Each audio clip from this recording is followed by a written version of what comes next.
All right, welcome to our second recap. This is for the month of February 2023. It was a short month, as February always is. It was also a bit of a month to forget with regards to interest rates. Interest rates started the month around 6.125. They finished the month around 6.625, assuming 95% loan to value, primary residence, single family home, 740 plus credit score, that kind of thing. So it was a bit of a rough month. Lots to get into, so let's do it. Before we can forget the month of February, we first have to recap the month of February. So, perfect. So, as predicted, the month started off exactly as everybody thought it was going to. The Fed had their meeting on February 1st. They hiked rates by 0.25%. When the Fed meets, they have a 2-day meeting followed by a press conference. The press conference holds actually almost more weight than the actual Fed rate hike decision. And the big reason why is because the Fed tells everybody in advance what's going to happen. Everybody thought there was going to be a 0.25% hike. There was a 0.25% hike. What the traders look for is they look at the press conference after the fact and they look at the language used. And they analyze the language from their previous meeting to this meeting, and they try to figure out what the differences are, and they try to translate that into how does the Fed feel about inflation? What's the Fed going to do with regards to rate hikes? What are they going to do kind of as a whole going forward?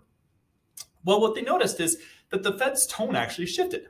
They acknowledged that inflation has been easing, that the recent data has been very encouraging. After all, going into this meeting, there have been 3 consecutive months of very drastic improvement in inflation. As inflation improves, mortgage rates improve. So we saw the exact same thing play out. The Fed commented that they think there's probably going to be a need for a couple more hikes, but if they do, it's going to be at this 0.25% level, 0.25%, compared to the 0.5%, the 0.75% that we've seen previously. So again, very positive news from the Fed. The markets said, look, even though the Fed's saying probably multiple hikes of 0.25%, we think there actually might be only one hike. So right after this meeting, the Vegas line on the future rate hikes decreased from like a quarter down, from like multiple hikes down to like one hike remaining. My guess is that's probably changed a little bit. And the big reason why is a crazy, mind-boggling jobs report number. So the January Bureau of Labor Statistics jobs report shows jobs gained during the month of January. That report comes out a month later for February. Same thing with inflation. When we get inflation, it's for the month prior that they're actually releasing those reports. So it's a little bit weird. The ADP report earlier that week showed only 106,000 jobs being created. Pretty drastic difference. In addition, you've been seeing a lot of headlines about job freezes, job firings, layoffs. So how do we reconcile 106,000 from ADP, headlines of job losses, job freezes, with 517,000 job gains, especially when there's only expectations for 185,000? Not only that, this number is ridiculously good, like one of those almost too good to be true kind of numbers. They actually upwardly revised the November and December figures by an additional 71,000. So a crazy good number actually was even better than everybody thought. So what gives? Well, January gives. January is a very weird month. First of all, you have a lot of job hirings in the winter months. In the lead up to Christmas, Hanukkah, you have a lot of job hiring, seasonal job roles, and then all those people get laid off in January, February. The government says, look, we're not going to count those as job gains during the winter. We're also not going to count them necessarily as job losses. So it's part of the seasonally adjusted factor in the month of January, February. So that's one component. In addition, the government says, look, there was a lot of immigration into the U.S. that doesn't necessarily show up on paper, i.e. illegal immigration. We don't know how to account for those people in this report. Are they working? How many people join the workforce? So they have to kind of predict a lot of those factors. When you look at actually the Fed's own personal numbers, they said, look, out of these 894,000 job gains, 810,000 were this population control effect.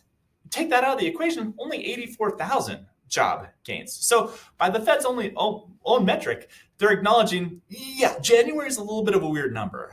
We're recalibrating our equations. We have the seasonal effect with seasonal job gains, seasonal job losses. We have population control effects going into play, and we actually retool our calculation as a whole as well. So a lot of quirky things going on with this job report. If you take out that seasonal adjustment component, there was actually 2.5 million job losses. Job losses, not job gains, job losses. So again, a lot of kind of quirky stuff happens with January.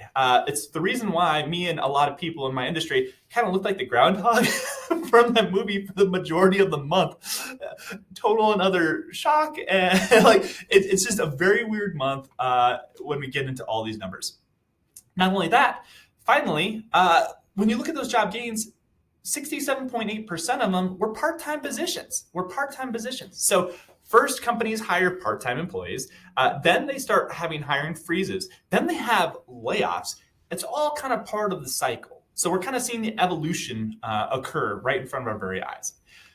All right, so we had a crazy jobs report number, and then we got some rather disappointing inflation data as well. I mentioned going back another few months, we saw very positive improvement with inflation. Inflation coming down very quickly over the previous few months.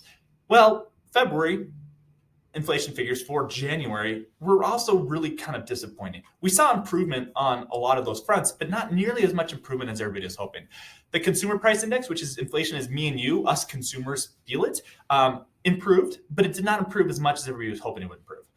Producer price index, that's how companies feel inflation on the wholesale level, improved as well. But again, not as drastically as the markets were hoping it would. The core rate, which is when you remove volatile food and energy components, think about the value of gas changing, think about the value of eggs changing, right? Very volatile food and energy components. When you remove those, again, inflation improved, but just not as much as everybody was hoping it would. So again, what gives? Again, January gives, recalibration gives, okay? The government actually changed their shelter cost component. Shelter cost is a lagging indicator. When you get your mortgage, it changes once a year when they do that escrow analysis. So it changes once a year. When you sign a new lease, it changes once a year. You typically sign a 12-month lease. So shelter costs is a lagging indicator. It's lagging behind all these other real-time inflation components. Energy is real-time. Food's in real-time. Technology is in real-time. All these things are real-time. Shipping is real-time.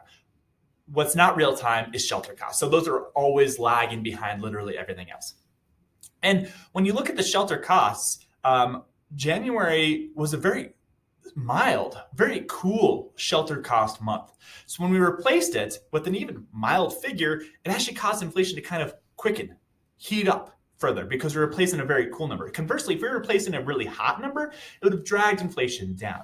Now, the good news is when we look ahead, we've got February, March, April, May, June. Shelter costs are all of a sudden a lot hotter. So when we get inflation starting on March 14th for these February figures, we're replacing a hotter inflation figure, we're replacing a hotter shelter cost figure.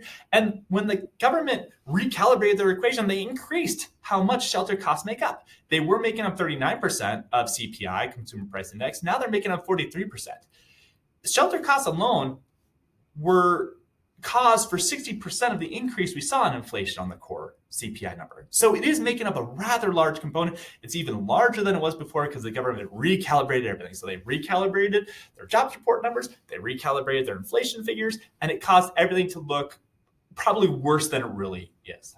Now, good news again, going forward, starting in February, February's inflation figures, which get reported in March, inflation is going to be coming down, hopefully back on track. There is one soft month in here. April 12th, we're going to get those inflation figures for March. That is going to be another cool number that we're going to be replacing on the inflation figure. A hotter shelter cost component, but a cooler inflation component. So next month should be good for inflation. May for April's figures should be really good. Going forward after that, we should get another few months as well. All that should cause inflation to come down. All that should cause mortgage rates to improve. We're going to have another softer month possibly in there as well, though, when we get April 12th figures for March.